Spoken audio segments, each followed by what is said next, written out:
یہ سوچ رہا ہوں، جب یہ ساری حالت دیکھتا ہوں، یہاں پر دلہن آتی ہے، آپ بھی شادیوں میں جاتے ہیں، میرا ذرا کیمرہ جو ہے نا وہ موونگ رکھیے ذرا، میں نے نکلنا ہے یہاں سے ادھر ادھر۔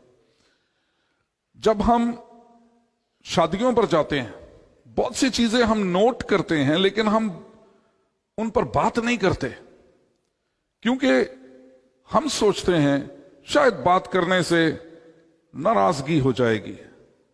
میں یہاں پر نکاح پڑھتا ہوں اور مجھ سے زیادہ بیٹی اور بیٹے کے قریب کوئی نہیں ہوتا۔ یہاں وہ کھڑے ہوتے ہیں میرے بالکل قریب، ایک ہاتھ کے فاصلے پر، اور میں یہاں نکاح پڑھ رہا ہوتا ہوں، لیکن بعض اوقات میرا دل کرتا ہے کہ میں اپنی آنکھیں بند کر کے نکاح پڑھوں، اور اس کی وجہ یہ ہوتی ہے کہ میری بیٹیاں ایسے لباس میں ملبس ہوتی ہیں جس کو ایک باپ دیکھ نہیں سکتا۔ لیکن میں سچائی کے ساتھ آپ کو یہ پوچھنا چاہتا ہوں، کیا ہمارے گھروں کا ماحول ایسے ہی ننگا پنگا ہوتا ہے؟ کیا ہم گھر میں بھی اپنے باپ کے سامنے اسی طرح کے کپڑے پہنتے ہیں؟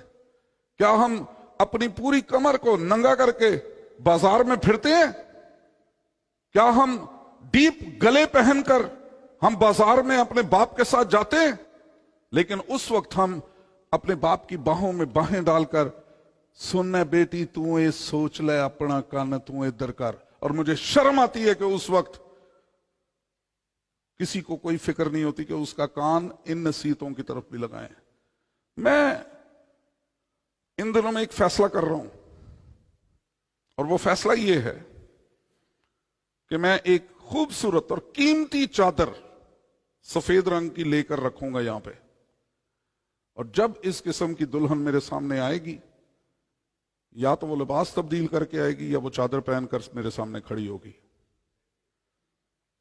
یہ میں کرنے جا رہا ہوں، اس لیے والدین سے میری درخواست ہے، میں اس کلام کے حصے میں یہ بول رہا ہوں کہ مہربانی سے آپ کی بیٹیاں ضرور فیشن کریں یورپ کا، سفید لباس پہنے خوبصورت لگتی ہیں، شہزادیاں ہیں وہ ہماری، لیکن ان شہزادیوں کو منظر عام نہ بنائیں، ان شہزادیوں کو دوسروں کی تفریح تباہ نہ بنائیں، مہربانی سے ان چیزوں کو۔ اور یہ ساری چیزیں، ادب، خدا کے گھر کا، خدا کے نام کا، اس کی تکریم، اس نام کا احترام اتنا زیادہ ہے کہ میں پچھلے دنوں میں یروشلم میں ایک بنی ہوئی ویڈیو دیکھ رہا تھا۔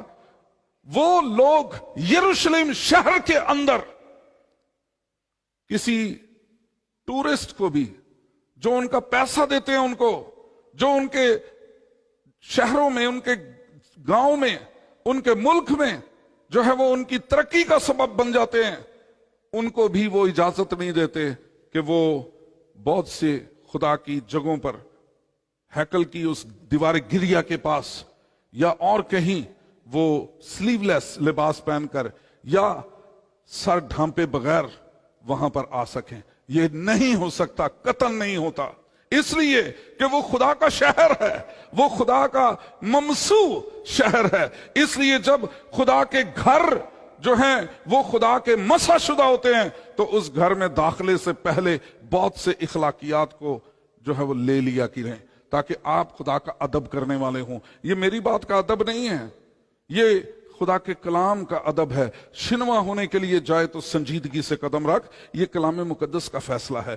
یہ کلام سارے کا سارا خدا نے مشرق میں دیا ہے، مغرب میں کوئی اس کا صحیفہ خدا نے نہیں دیا۔ اور ہم جتنا اس کلام کو سمجھ سکتے ہیں، مغرب کے لوگوں نے بہت کام کیا، بہت محنت کی، لیکن وہ ان روایات کو نبھا نہیں سکتے۔ اس لیے ہم جب مغربی روایات کا پیچھا کرتے ہیں تو ہم اس کلام سے دور ہو جاتے ہیں۔ اس لیے خدا کے کلام کے پیچھے چلنا ہے تو مت اپنی مشرقی روایات کو رد کریں۔ کہتے ہیں جی کرنتھس کی کلیسیا کے نام صرف خط لکھا گیا، اس میں کہا گیا دوپٹہ لیا کرو، ورنہ وہ انگریز عورتیں بھی تو ہیں نا۔ خدا کا پاک کلام کیا کہتا ہے؟